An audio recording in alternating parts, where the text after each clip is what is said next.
British ঔপনিবেশিক আমলে সরকারি কর্মকর্তারা যখন বিশ্রাম নেওয়ার জন্য ডাকবাংলোতে যেতেন, তখন বাংলোর রাঁধুনিরা সাহেবদের জন্য মুরগির এই বিশেষ পদটি রান্না করতেন, যা থেকে এই পদটি পরবর্তীতে চিকেন ডাকবাংলো নামে পরিচিতি লাভ করে। সেই বিশেষ পদটি আজ আমি রান্না করতে চলেছি।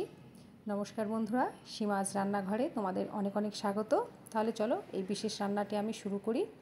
দেখো, এই রান্নাটি করার জন্য আমি এখানে নিয়ে নিয়েছি 900 গ্রাম চিকেন।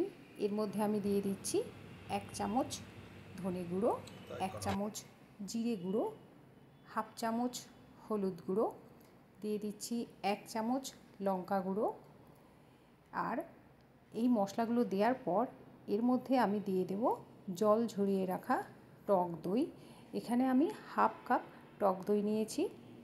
এবার এই সমস্ত উপকরণগুলো মাংসর সাথে মাখিয়ে নিয়ে মাংসটাকে কমপক্ষে 1 ঘন্টা মতন ম্যারিনেট করে রেখে দিতে হবে। দেখো, আমি মাংসর সাথে সমস্ত উপকরণগুলো ভালো করে মাখিয়ে নিয়েছি। এইভাবে তোমরা সুন্দরভাবে মাখিয়ে নেবে যাতে চিকেনের গায়ে মশলাগুলো খুব ভালো করে লাগে। এবার চলো এটাকে ঢাকা দিয়ে আমি 1 ঘন্টা মতো রেখে দিই। এই চিকেন ডাকবাংলো বানানোর জন্য এবার আমি একটা স্পেশাল মশলা বানিয়ে নিচ্ছি, যেটার জন্য আমি এখানে দেখো নিয়ে নিয়েছি গোটা ধনে। এখানে আমি 2 চামচ গোটা ধনে নিয়েছি। এর সঙ্গে আমি দিয়ে দেব 1 চামচ গোটা জিরে। এবার এই গোটা ধনে আর জিরেটাকে আমি হাফ মিনিট মতো ভেজে নেব।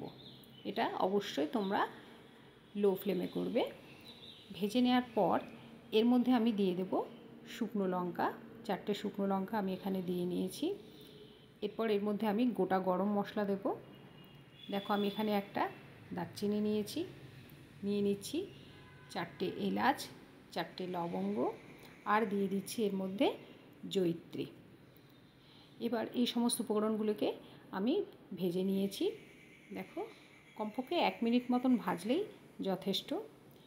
দেখো, মশলাটা আমার ভাজা হয়ে গিয়েছে। মশলাটা থেকে খুব সুন্দর একটা গন্ধ আসছে। এবার এটাকে আমি পিষে নেব।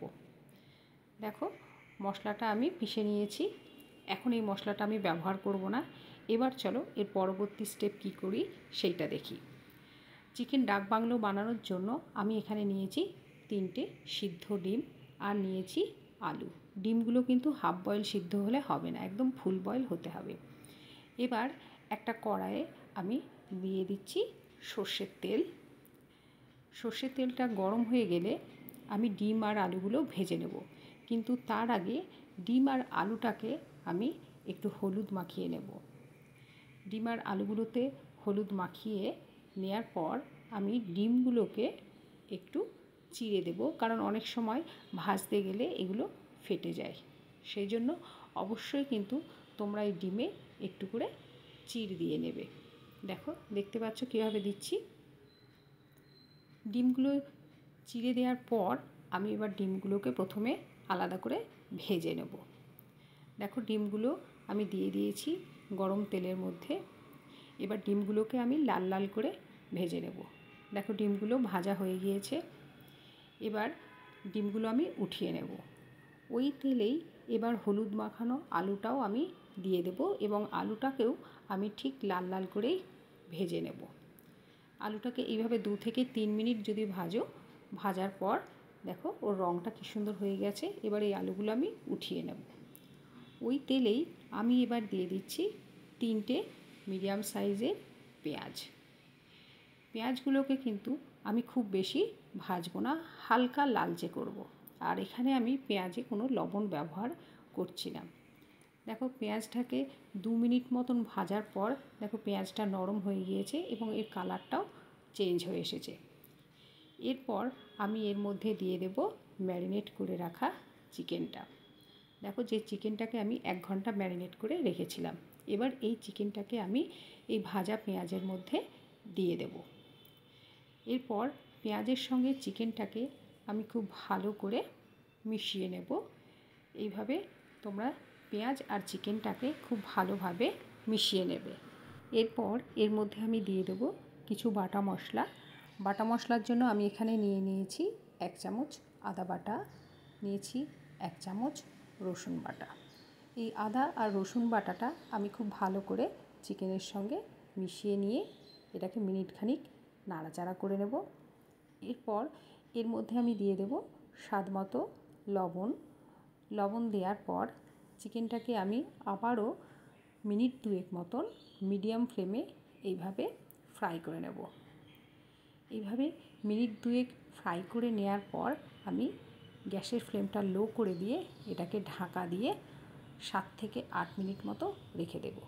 7 থেকে 8 মিনিট মতো রাখার পর এবার চলো ঢাকাটা তুলে দেখে নিই চিকেনটার কী অবস্থা। দেখো চিকেনটা থেকে কতটা জল বেরিয়েছে। এবার এর মধ্যে আমি দিয়ে দেব যে মশলাটা আমি রেডি করেছিলাম, সেই মশলাটা আমি এখানে দিয়ে দিচ্ছি। দেখো এই মশলা আমি 2 চামচ এই চিকেনের মধ্যে দিয়ে দেব। আর এর মধ্যে এবার আমি দিয়ে দেব ভেজে রাখা আলুগুলো, কারণ আলুগুলো সিদ্ধ হতে একটু টাইম নেবে। এবার সমস্ত উপকরণগুলোকে আবারও খুব ভালো করে মাংসর সাথে মিশিয়ে নিয়ে আবার এটাকে ঢাকা দিয়ে 3 থেকে 4 মিনিট রেখে দিতে হবে। দেখো এটাকে আমি ঢাকা দিয়ে 3 থেকে 4 মিনিট মতো রেখে দিয়েছিলাম।